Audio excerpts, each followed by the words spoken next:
You ask Tiger to solve. This deals with linear equations with one unknown.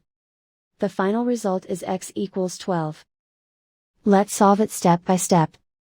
Simplify the expression. Expand the parentheses. Simplify the arithmetic.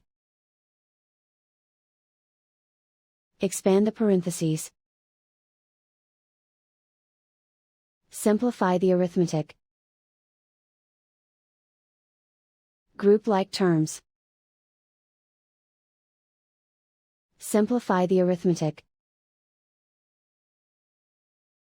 Group all constants on the right side of the equation. Subtract 4 from both sides. Simplify the arithmetic.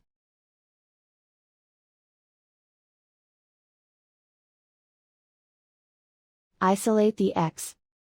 Divide both sides by 5. Simplify the fraction. Find the greatest common factor of the numerator and denominator. Factor out and cancel the greatest common factor. And so the final result is x equals 12.